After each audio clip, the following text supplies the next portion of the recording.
Would you believe me if I told you that this simple rope could unlock mobility, mental clarity, and even longevity? You see, this isn't your average jump rope. This is rope flow.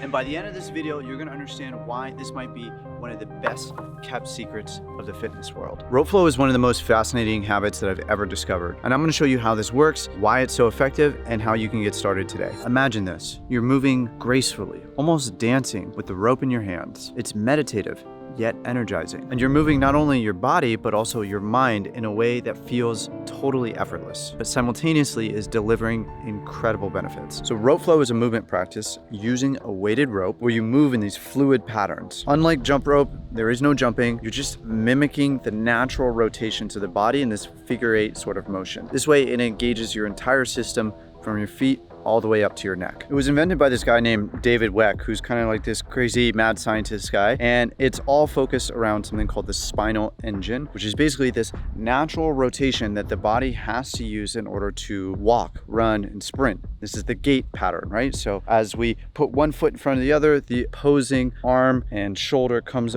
over the other side, and that's called contralateral rotation. With these contralateral patterns, we train the system to move in the way that humans were designed to move. Let's talk about some of the benefits that come from rope flow. The first one is spinal mobility and spine health in general. So these gentle rotational movements are great for secreting synovial fluid, which lubricates the spine. And also you're getting into ranges of motion that you probably normally wouldn't be getting into. Because of the way that most people live in the modern world, we end up having very stiff spines. And then when we go to strength train, we end up reinforcing that stiffness. So this creates a lot of mobility because you're getting into significant ranges of motions that you're usually not going into. So a lot of people report back after doing rope flow for a while that it starts to alleviate their back pain. One of the reasons why this might be happening is because it's probably changing their posture and helping with a lot of stiffness that might come from sitting for a long time or just being stuck in a position for a long time. The second benefit is internal and external rotations. This practice emphasizes wrist, shoulder, and hip rotation, which is often really neglected when it comes to traditional exercise. And strengthening and mobilizing these joints can help prevent injury in the future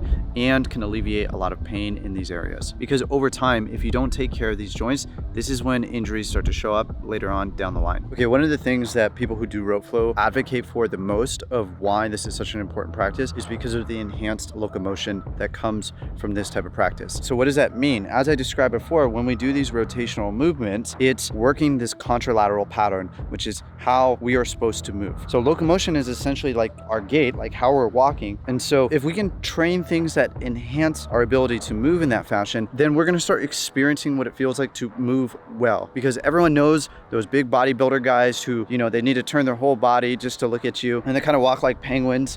And so this is kind of undoing all of that in the best way possible so that you look and move more like an athlete. The next benefit is going to be the brain-body connection and the cognitive impact that you get. These moves require a lot of focus and coordination. Because you're trying to match it so that it looks the same on either side, you're basically working each side of your brain. And using both sides of your brain is extremely good for your cognitive health and is going to make sure that your brain works as best as it can long into your life. So there's a lot of neuroplasticity that's happening, which is going to keep your mind sharp and prevent cognitive decline, which is a good thing. We want that. The next thing, it is a low impact cardio-based activity. So it's gentle on the body, but you can turn up the dial enough to get your heart rate going. So it's a great way to get in some cardio work while not damaging your joints. It's actually more restorative and repairing than it is degenerative. The next benefit is that it's a great form of active recovery. It's something that's low impact, but it's rhythmic. It gets the blood flowing, mobilizes the tissues. On the days where you need some rest, but you still want to get some movement in, this is like the perfect activity to help you recover and make sure that you also are getting some blood flow. And bonus is that it's fun and it's enjoyable. And so there's some skill acquisition and there's things that you can do to make the experience as fun as possible. Because if you're anything like me, you'd rather not take a rest day, you'd rather just keep working out. And so it's nice to have something fun to do on the off days. One of my favorite benefits, and maybe one of the most important, is something that you'll notice when you start practicing, which is the mental, emotional, stress reductive properties of this practice. So there's absolutely a reason why it's called rope flow, and it's because you get into a flow state really quickly and really easily. And so there's this sort of meditative, rhythmic experience that you get as you get into the practice where you kind of just drop into like an alpha brainwave state where you're not thinking so much about your problems or about the world or anything that's going on. You're kind of just in that moment. You're very present because you got to be focused on the moves and make sure that rope doesn't hit you. But also, I think because the brain is communicating from each side to the next, that it helps move you into that state really quickly. So it's really perfect for unwinding and staying present. Maybe it's something you do in between calls or maybe at the end of the day. It's just really, really meditative. The last benefit that's worth mentioning is the improved athletic performance. So because you're training rotation, you're getting a lot of core stability and you're getting that enhanced gait mechanics. So this is going to work well with any sport or anything that you're trying to do athletically. It's going to improve your body's ability to move well. So this is my friend 𝘂𝘂𝘬, and he was a pro bodybuilder, pro power lifter, and he holds 2 world championships in BJJ. This guy is an absolute beast, and he's the one who introduced me to rope flow in the first place. How did you get into rope flow, and like what drew you to it? David Weck came and did our podcast maybe 4 years back, and he showed us rope flow for the first time. When I saw it for the first time, I was like, that's bullshit. When I started the show back in 2017 or whatever, I thought I knew so much, and it was very quickly as I talked to more and more professionals, I realized how much I didn't know. But this was so far left field that I was like, I'm doing all this other stuff. I'm doing jujitsu. I'm doing all this stuff. Why am I gonna spend time swinging a freaking rope around? But then, even though my initial knee-jerk reaction was bullshit, I realized that, okay, you know what? No, try it out first. And then if it's bullshit, it's bullshit. Or if it just doesn't work for you, it just doesn't work for you. But then I started practicing it, and immediately I felt like, oh wow, that feels good. That rotation feels good. I just learned through different YouTube videos and the stuff that David showed me on that day. But as I started to advance through the practice, I started to see that carryover. That's what just made me just realize this is something I can do every day. And one powerful thing about this practice is that it's a practice that I can get into a flow state with every single day. I can get into a flow state with jujitsu, but jujitsu also beats my body up. And doing jujitsu every day is tough. But this is a practice that feeds my movement, that I can get into a flow state with every day. I can turn my mind off, get into movement, breathe, and it feeds my body pretty much. Doing rope flow, I will always feel better after I do the practice. Even if it's just 3 or 4 minutes, I'll always feel better afterwards. And that's a huge input. He's gonna break down everything we need to know about how to pick out the right rope and what are the first basic moves that we need to master in order to get good at rope flow. First thing, a lot of people mention that, oh my gosh, I'm gonna need a rope, and that's one thing that stops them. Thing is, with a lot of this stuff, if you got yourself like a resistance band, you can literally do some of these patterns. This is an underhand pattern that we're gonna learn. If you have a jump rope, it doesn't feel as good. This is one of those heavy cross rope jump ropes, but you can also do it with a jump rope. The grip you're gonna have when actually you grab the rope is, ideally imagine you're making an OK symbol, grab with the rope right here, right underneath these little knots that you make, grab here. And then you don't wanna death grip your rope, okay? A habit that a lot of beginners have. And you're gonna find that if you start doing some rope flow, you will death grip, don't worry about it. You learn how to relax that grip. First, put one hand over the other. So if you're left-handed, you can start with left hand over right like this. If you're right-handed, you can start with right hand over left like this. What we're gonna do is we're gonna start with that underhand. So that underhand, you wanna imagine that you're like, let's say that you're pushing sand forward or you're sweeping grass forward, okay? So that is the underhand. What you wanna do is you wanna just work one side for a bit. Become familiar with keeping the rope on one side of the body. And initially, you're just gonna see your hands doing this, but then you wanna start to get your body involved in that rotation. You're gonna mess this up a few times, but the goal will be to come from here, bam, to the other side. And notice how my right hand is still on top of my left. Underhand was forwards, overhand is backwards.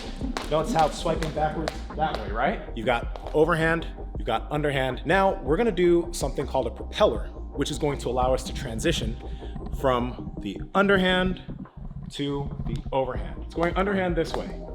If I face you, this is the propeller. Now notice how it's underhand this way, and it's overhand this way. Now it's overhand, right? Propeller, this is a transition area. It's called circumnavigation, right? North, south, east, west, right? Now notice my feet are facing forward. My feet are facing you, right? I went from here to here, and now I wanna go overhand. So I'm gonna make the transition to here. Now I'm in my overhand position. So I can literally go from overhand to propeller, to underhand, propeller, overhand, propeller, underhand, right? The next thing he reminded me of is it's really important to focus on your breathing and to not clench while you're trying to learn these moves. You want to relax into it and make sure that you continue to breathe. Now we're gonna do that combat stance, right? So put one leg in front of the other. Good. Now what I want you to do is I want you to do the same thing. I want you to swing it on your right side, become familiar with it, right? Good. Slow it down a little bit, slow it down. Make sure you're breathing too. Make sure you're breathing. Don't hold your breath. Good. Try to keep it smooth. One cue that, David Weck always mentioned this, but slow is smooth and smooth is fast. So that's why it's great to just keep it slow for a bit, keep it calm, make sure it feels super smooth, right? And then make your transition to the other side, maintaining this combat stance. Same foot forward? You can keep the same foot forward. Bam. My experience when I first started doing rope flow was, it felt nice. It was a bit awkward trying to get the moves, but it was good. I liked it, and it matches the style of training that I'm doing right now, which is functional patterns, which is a lot of contralateral movements. So I felt like it lended well to the stuff I was already doing. As I've been doing it a little bit longer and I've been trying to learn a few moves, I am finding that I'm enjoying it more and more and more. I'm actually liking it a lot because the more skill you develop, the more of a dance it sort of becomes. I can tell that if I were to use a heavier rope, I might be actually able to start putting on some nice meat around my torso and some of these like deeper kind of lateral movements that I'm not usually exercising. So I was sitting at my desk and I had a meeting and I hadn't moved yet today, and I just went outside and did 20-30 minutes of rope flow, and I felt good. I felt dropped into a zone, and I think that's a feeling that I want more of. And so I'm excited to see how I continue to progress as I practice rope flow. So as far as picking the right rope goes, you want to pick a rope that's heavier than a traditional jump rope, because the weight is going to give you the feedback that you need in order to really learn the moves and get the most out of the practice. But you don't want to go too heavy. Start with something on the lighter side of things and then gradually build up, just like you would if you were working out. You're going to want to start with shorter sessions, 5 to 10 minutes, just so you can kind of get the hang of it and your body can get used to it. You don't want to overdo it too quickly. And then over time, as you feel more comfortable, you can gradually start to build up. And the last thing I'll recommend is that you record yourself so you can track your progress and you can see how your moves look, whether you're super stiff or you're going all with the wrists and you're not rotating enough, or whether there's just this little nuance that you got to get down with one of the moves. It's really helpful to see what's happening so that you can watch it back and make changes as you progress. And if you want to get the rope that 𝘋𝘂𝐴 recommends, then I'll put a link down below so you can go check it out. And I might be able to get a discount code as well. Hopefully that can save you some money. You know, it's basically part of my job to try all these things and learn from these people and experiment with all this different stuff, and not all of it sticks, but I think rope flow is actually one of those things that I'm going to be able to practice around. Like, it's such a fun thing to do on my off days in between workouts, also just good for the mind. So many benefits, from the brain to the wrist mobility to the spinal health and the everything. And something worth saying is 𝘋𝘂𝐴 is one of the most fit people I've ever met, and he has gone through every different phase and different type of working out, and the fact that he has this as a core part of his daily practice, it's a big deal. So it's not to be overlooked. When I hear about something like this from someone like 𝘋𝘂𝐴, that holds a lot of weight to me, because there's this concept that Ray Dalio talks about called high believability. High believability means whoever's talking about the thing, if they're a subject matter expert and they have a lot of experience, their ideas are worth more than everyone else's. So the fact that he's doing this every day and is now teaching thousands of people to do it as well, I think it's worth looking into. So if I've got you intrigued, then I highly recommend you go check out 𝘋𝘂𝐴's channel, go check out the links, go grab yourself a rope and get started on this rope flow journey with me. And I think you'll be happy that you did. If you like this video, I know you're gonna like this one right here. So go ahead and go watch that video right now, and I'll see you in the next one. Take care and be well.